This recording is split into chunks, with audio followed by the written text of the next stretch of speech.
Welcome to Indian Tech Icon Spotlight. Today we have Amit Bhardwaj with us. We are here in the Bay Area, Silicon Valley, the tech capital of the world. Amit is the CEO of Elevon System, and their primary focus is to cater the IT needs of the US healthcare industry. We'll dive into his professional journey and we'll know more about his personal life. Let's hear from Amit in his own words. Welcome to the show, Amit. Pleasure to have you here. Thank you, Sachin. Looking forward.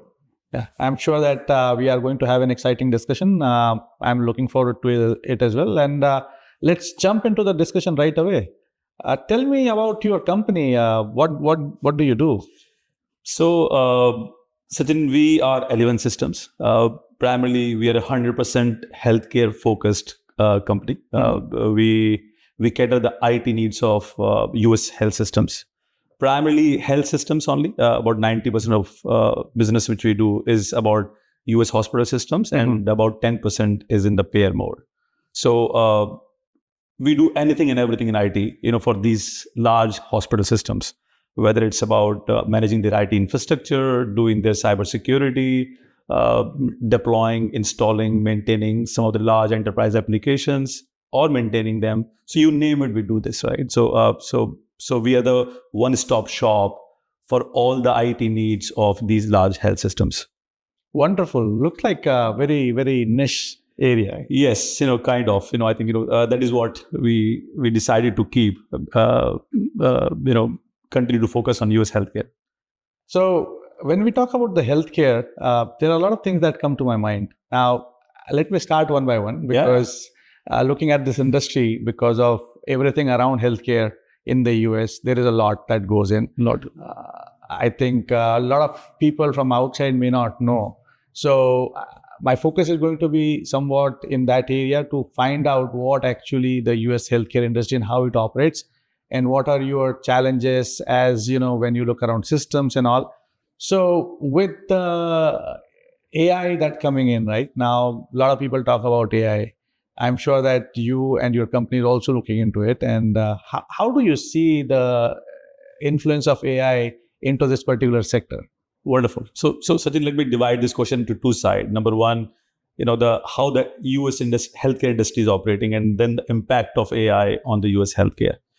So, to be honest, US healthcare at this point of time, first of all, people are very passionate. People who work in the healthcare industry, very passionate people. I will tell you, I've been in the industry for almost 20 plus years, and one of the most passionate people, even though people are struggling, been working long hours, going through COVID, the passion to take care of people and the humanity has not gone down. Wonderful. I see so many people, I see so many leaders, and even the engineers, and even the people on the ground like nurses. They say that though we are getting paid less, but we are in this industry just for the reason because they love the mission of the hospital. They love the mission of serving people, right? So that is the first part that I think one of the most passionate people, work in the US healthcare industry. That's number one. When it comes about the industry overall in itself, I think this is the high time when industry needs the rehauling. Because unfortunately, over the years of time, the needs have changed, the insurances have changed, the health of, people have changed. But unfortunately, the rules and regulations have not changed. What the structure which was put on by US government, that it has reached to the point today. I'm sure a common person, common people like you and me, when they look at the hospitals, they say that, man, they're ripping us off. You walk into the hospital and you see, for a small treatment, you're getting a bill of $10,000, $20,000 just to get a syringe in there. But technically, all that money does not go to the hospital.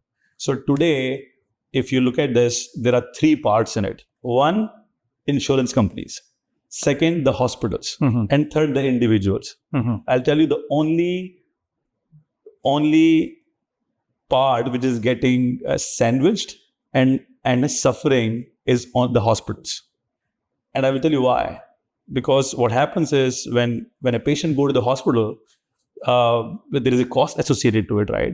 Doctor is catering to the patient, nurses are there, such a big environment is there, big setup is there, right?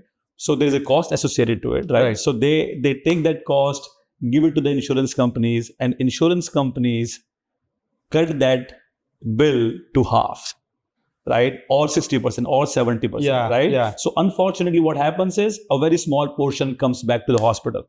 And the way it is structured, you cannot say no to it, right? Hospitals cannot say no to it. Anybody comes in, they have to cater to them. So in overall, it's the hospital systems which are suffering the most. And if you see the history of last few years, such an unfortunately, slowly, all the community hospitals in the United States are on the verge of closing. Wow. On the verge of closing. If you see the last 5 years, how many large health systems have filed the Chapter 11, and how many small community hospitals are barely surviving even after so much of extra funding every year by the government. So I think the whole health system need to be rehauled, right? So unfortunately, what happens is when the hospital systems are struggling, because of that, the only area which they try to cut corners on, either the new inventions, new technology, or the R&D, right? Because they don't have money. They need the money to run the hospitals, right? To pay to the doctors, to pay for the bandages, to pay to the nurses, run the infrastructure, right? So when the money is left, that money is spent on your IT requirements, your IT needs, and the inventions. So unfortunately, this is where we are. And I think, I'm positive. The good part is that, people are getting aware about it. We are talking more and more on the forums about this. CEOs are talking more and more on the forums about it. And we are hopeful things will get better, and things are on the better side. Well, let's hope that, because it's a very important sector, right? Hospitals, I think without it, the survival is difficult. With this state of hospitals, it's really hard to see if they're closing down, how people are going to access them if they are not available anymore. So I'm sure that there's something that needs to be done about it. And thanks for actually bringing it up, because not a lot of people know about these things. We don't want anyone to go to hospitals in the first place. But if the time comes, the facility should be there. It should be the greatest one, right? As we say that, the greatest nation.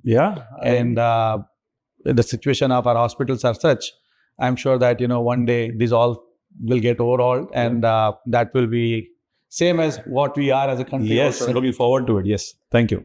So now, talking about the healthcare industry again, because it's a very interesting subject, and I don't think I have talked to anyone who comes from this industry. So I do have a lot of questions from my side also. Let's deep dive. Healthcare, when I look at healthcare, I think about a lot of regulations. There are so many laws. I mean, when I go to a hospital, there are like 10 forms I have to fill, and there's just so. Tell us about how do you navigate through this situation, because so many regulations, they are changing, and now because you're managing all of it from the IT side, I'm sure that your team or everybody has to make sure that they are aware of how do you navigate through this, and how do you manage? I think I'm glad Sachin, you brought this up. Those regulations, I will say, I think they are the safeguards. To be honest with you, right?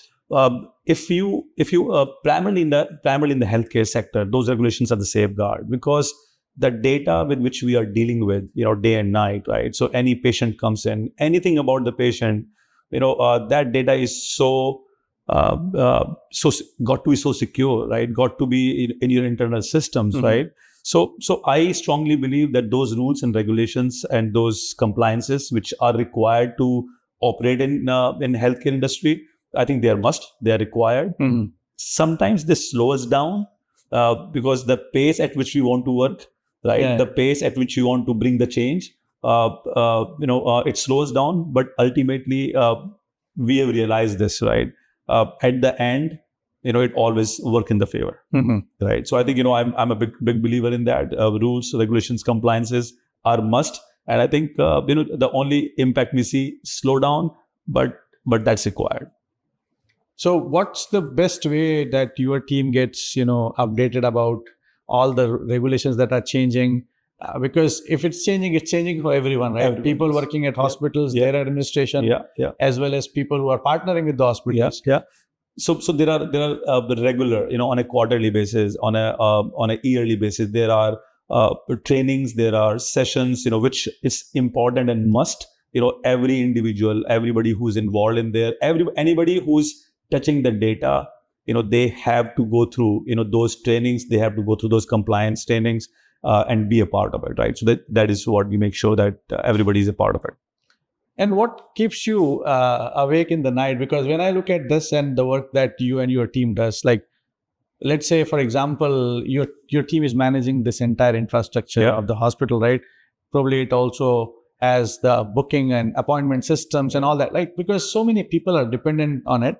What keeps you awake in the night? I'm so glad you asked this question, Sachin. And to be honest with you, there are only two things which keep me awake at night. Number one, patient care. Because patient can come in the hospital anytime. Your system should be always on the top of the line, always working, right? So you do not want, even in the upgrade time, even in the downtime, you cannot tell a patient walking in the emergency that my system is not working, system is down, right? So patient care is the most important thing always on our agenda. Whatever happens, patient care can never get impacted. So that's number one. And number two, the cybersecurity, right? So me who support these health systems, the CIOs, the CEOs, and even our cybersecurity teams, right? They are always worried about these two areas, guys. Systems cannot go down in any case, and we should not get hit by a cyber fraud. Because if you see that in the last 2 or 3 years, US healthcare industry has got the maximum number of cyber attacks in the whole world. Wow.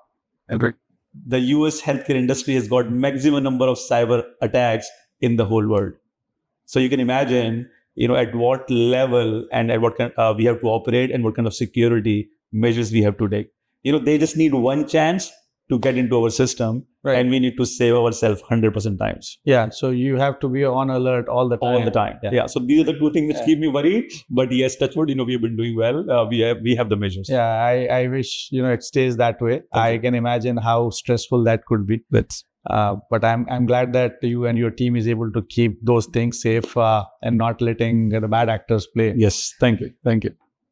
Now, we talked about your current company, what you do around the healthcare industry and the great work that you and your team has been doing. Let's go back a little bit in past. All right. And let's talk about your college journey and the pivotal moments during your college, like what made you what you are today. So let's talk about something about your college. So Sachin, if I tell you, I'm glad. So my daughter, just 3 days back, she was telling me that, Dad, you didn't go to college. Can you imagine? So when I come back to college, so Sachin, we grew up in a very small town, and one thing I realized today, I think exposure at that age is everything, right? Grew up in a small town in a very middle class family where mostly everybody was either a primary teacher or people were running the local shops. So I think we grew up in a very middle class environment. The only thing which you were taught that either you do the business or you become a doctor, right? So that's all we were taught about it. So I think I will tell that from the exposure perspective, we had very limited exposure. But I think when we grew up, got to the college, started to meet people, started to learn, started to see that there is a life outside that small city also, right? People drive big cars. There are so many jobs. People work in the corporate environment. So that kind of exposure, I think that was the pivotal point that there is a need to do something more. Before it was, okay, guys, I wanna grow up. when I find a job, get married, have kids, live in my town, and I want to live my life beautifully the way our parents did that, right?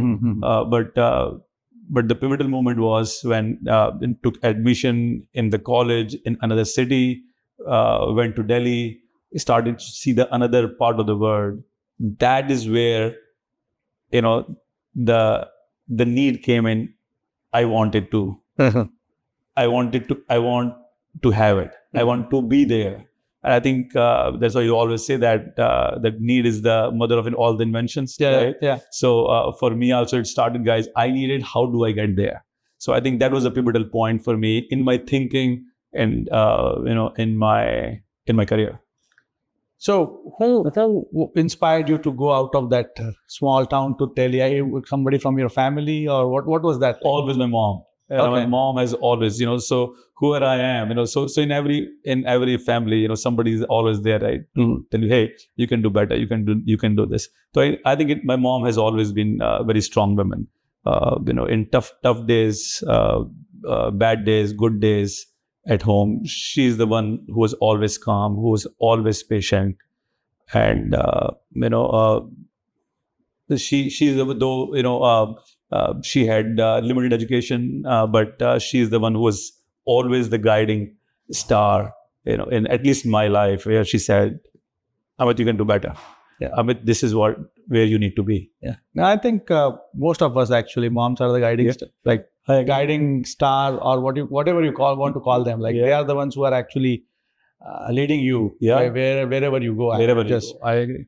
So you came to Delhi and then you did the college, and not in tech, right? So that's what I want to highlight to our audience is that, okay, you didn't do tech, right? Yeah, and then you came out of college, you did business. So I'm a business graduate. Okay. Yes. So what led you to what you are today? So because coming out of college and then leaving the country, going to a different country, setting up a life there, mostly has been a trait of a techie. Yeah. Not coming from a tech background still. So what led you to that thought process? How that opportunity came by? Yeah. So, as I said, first of all, the need was very high on my head. I really wanted to do something in my life, right? When I came to that environment and I saw everybody has it, everybody is doing it, why I'm behind, right? So that need started to drive me, right? And I said, I need to just have a foot in the door anywhere, and let me see how will I do it. And to be honest with you, I was not even thinking 5 years, 10 years, 20 years down the line, because I was coming from the background that I need to pass this day.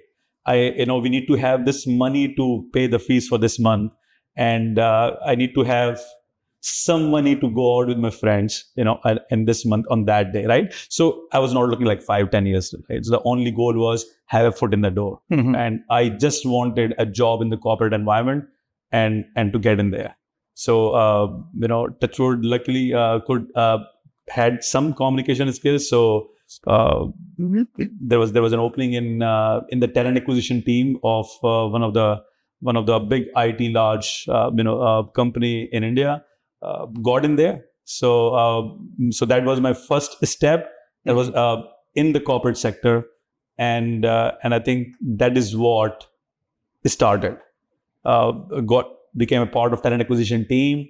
So was a talent acquisition person for almost 10-12 years. Wow. 10-12 years I was only doing talent acquisition in India. I came to US as a part of talent acquisition team and worked for some of the large organizations.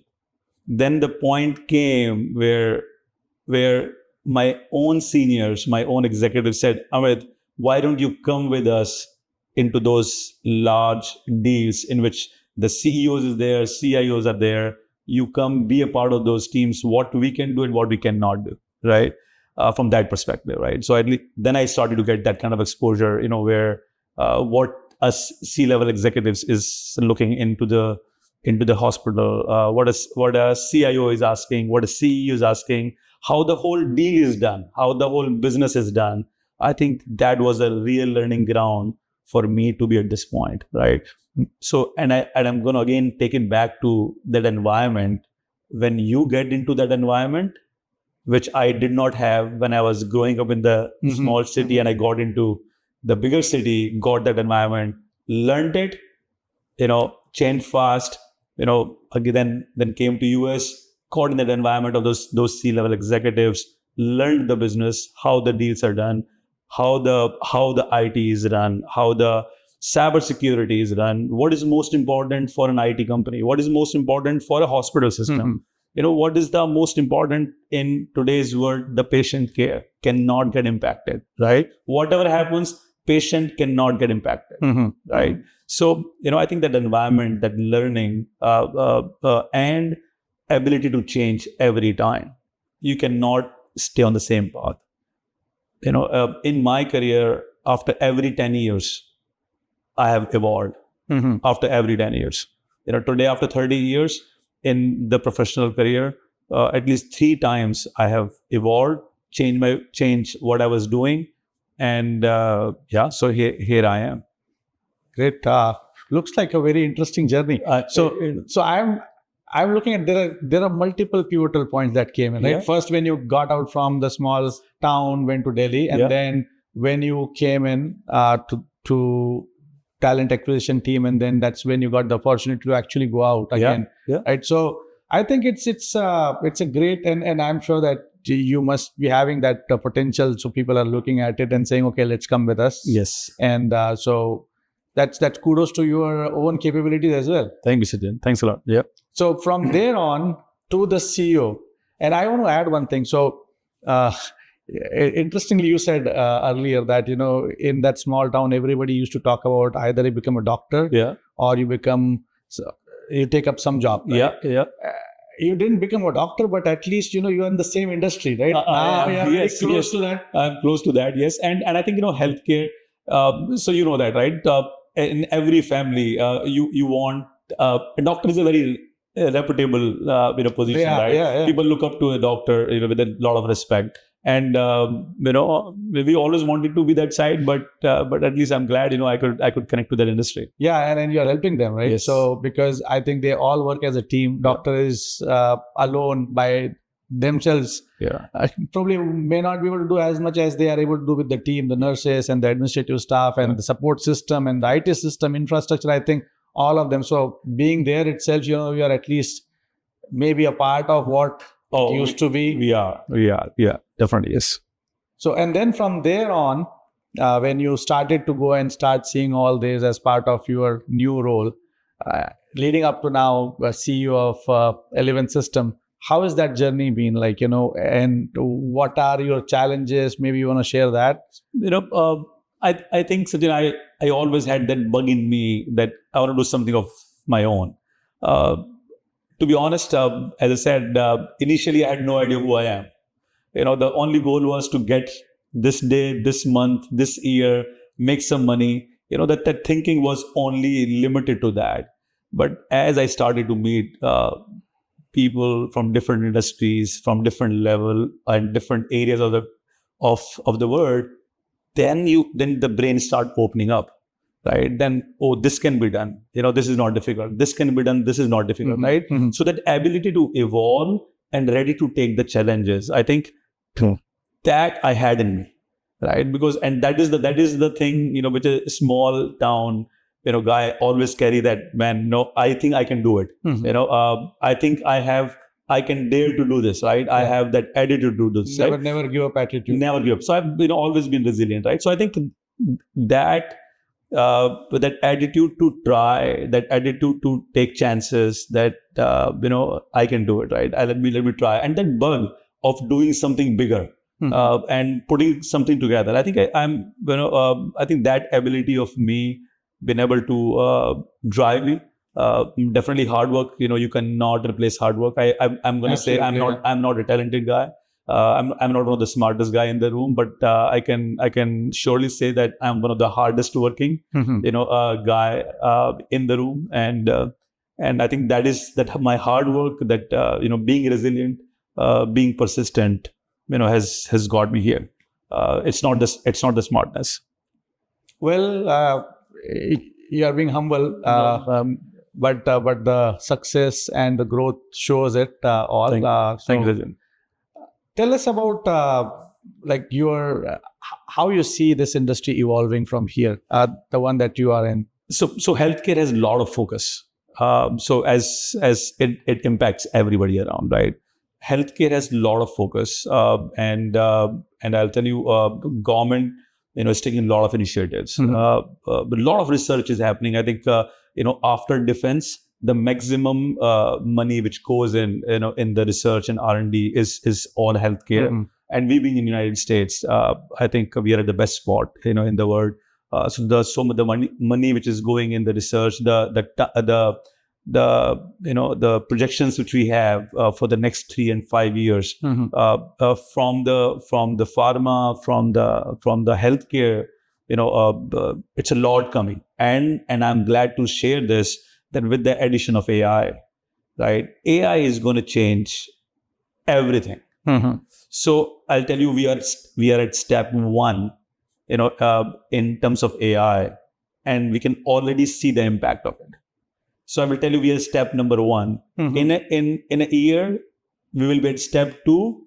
You will start seeing the impact where AI is doing a lot of things in our everyday life in healthcare. Whether it's about the insurances, or it's about getting an appointment, or it's about setting up your MRI, or even reading your MRI. Reading your MRI, I know it's very difficult, and it has to pass through all those regulations, because being a part of HIPAA and human touch there, but they will be able to help. Think about this: you have 5 MRIs in front of you, where AI do the basic screening, give you the data. Okay, guys, AI tells you this is what I believe. It's never going to be where AI will make the final decision about your health. It's always the doctor dash, right? But AI will be able to give the feedback to the doctor by comparing 5 at the same time, right? 10 MRIs at the same time. After seeing the history of all these MRIs, this is where I can. So what I'm saying is, AI will help a lot. So industry is going to change a lot. I think you touched upon one thing that I really wanted to ask. I think you clarified a little bit, but let me ask that. So when all this becomes AI driven, let's say, for example, the MRI example you're taking, do you also think that it's kind of influencing the doctor also by giving a basic judgment? Because when something comes new to me, I have like a green field, like I can think in whatever direction. Now with somebody directing me, setting my line of thought. Do you think that there's a possibility where now they are stuck in that line of thought and not able to come out of it? So AI will not give you the decision, right? AI will only, so if you want, AI can give you the decision from a technology perspective, right? But what I see in next few years, depending on how highly regulated the industry is, I believe that doctors will be allowed to use AI to compare the data. So think about today's scenario. Just a scenario, when a patient goes to the doctor, right? They're only seeing the MRI of that patient, right? And with their experience and seeing that data only, they decide the next course of your treatment. Think about that scenario when the doctor can compare your MRI with the history of 100 people who were suffering with that and where it led to, right? So the data of comparisons and then ultimately the doctor decision making, that is what will be the ideal input from AI. I think that's why I said that you answered part of it, that history, looking at the history. I think correct. That's the biggest piece where now you, within the same amount of time, you are able to reference so much of past and then come up with a viewpoint maybe. Right. I'm sure that I'm kind of questioning my own question. No, good.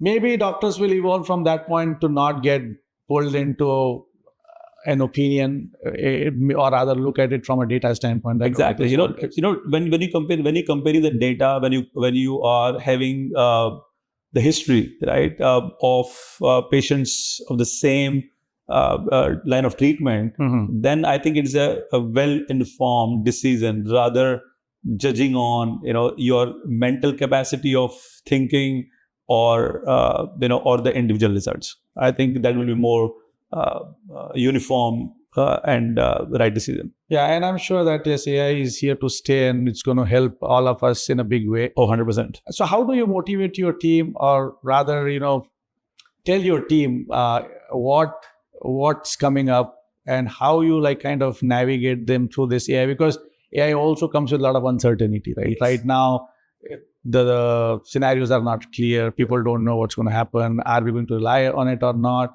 How do you navigate through these things in your day-to-day? So we can see the impact today, right? We are developing the models. We are developing the AI products today, which have started to help us. In today's time, I'm sure everybody is using ChatGPT, right? Yeah. Look at the kind of impact it is. So I will share in my own house. I will give you an example. My own son is a high schooler, and my wife, she did put his grades in his school, and she said, "Okay, ChatGPT, tell me what all he needs, to be in an Ivy school." ChatGPT for the next 10 months, gave month by month. Wow. Schedule. This is what he should study in this month. This is what he should be studying in this month. And should be his grades. And this is the social activity. This is the, research he should do to be there. So what I'm trying to say, with the help of the data, it is helping us a lot. But I'll tell you, the AI entry in our lives today will be at a very small, at an entry level. Where it's helping us on the transactional point. Let's say you call the insurance company, right? Now an agent is picking up the call, right? And looking at the data, giving you the information. Okay, Sachin, this is the premium you have, this much money is left, and all that. Most basic transactional thing. I think AI entry in our lives will start from there. It's not gonna start making the judgment about your health, not about finding a match for somebody. But I think in the entry point of AI will be on the transactional perspective, right? Where it will help us to make the life easy, right? And let's see how the growth comes in. Let's see. Yeah. We are here to stay and see how this is going to evolve, and I'm sure that this is going to simplify a lot of our lives. We will be able to focus our time and mind space in a lot of other productive and creative things. Yeah. Now, we talked about your career, your journey. Let's talk about your personal life in terms of what Amit is outside of work. What are your likings? What do you generally do to pass time? I'm a big time hiker. So right now I'm pursuing. I wish I keep watching. Those videos. I want to hike Mount Everest. That's the goal. I hope someday I can do this. But from my personal hobbies, I'm a hiker. I love playing cricket. I have a fantastic set of people from the tech world who come, and every Saturday we spend 4 or 5 hours, good energy. That's what we do, and going out and spend time with the family.